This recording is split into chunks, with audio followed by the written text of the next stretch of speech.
രക്ഷയ്ക്കായി ദൈവത്തിൻ്റെ കൃപ പ്രത്യക്ഷപ്പെട്ടിരിക്കുന്നു.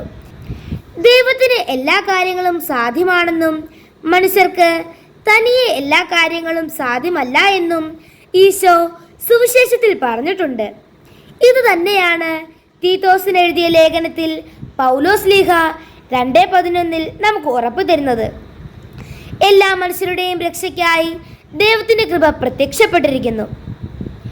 എല്ലാ മനുഷ്യരുടെയും രക്ഷയ്ക്കായി പ്രത്യക്ഷപ്പെട്ടിരിക്കുന്ന കാര്യം കൃപയാണ് എന്നുള്ളതാണ് പൗലോസ് ലീഹ റോമാലേഖനത്തിൽ പറയുന്നത്. മുൻകാലങ്ങളിൽ, അതായത് ഈശോയുടെ വരവിന് മുമ്പ്, നിയമമായിരുന്നു മനുഷ്യൻ്റെ രക്ഷയ്ക്കുള്ള മാർഗം.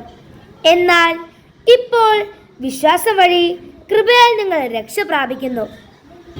വിശ്വാസത്തിൻ്റെ അനന്തരഫലം അല്ലെങ്കിൽ വിശ്വാസ വഴി സഞ്ചരിക്കുമ്പോൾ ദൈവം നമുക്ക് തരുന്ന ദാനമായ കൃപ കൊണ്ട് നമ്മൾ രക്ഷ പ്രാപിക്കുന്നു.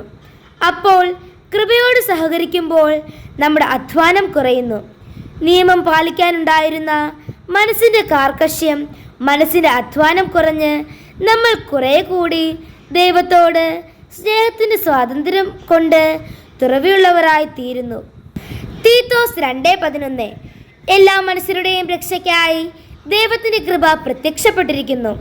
നമ്മുടെ അനുദിന ജീവിതത്തിൽ എല്ലാ പ്രവൃത്തികളിലും ഈശോയുടെ ഇഷ്ടം നിറവേറ്റാൻ ഈ കൃപയോട് നമുക്ക് ജീവിതാന്ത്യം വരെ ചേർന്ന് നിൽക്കാം.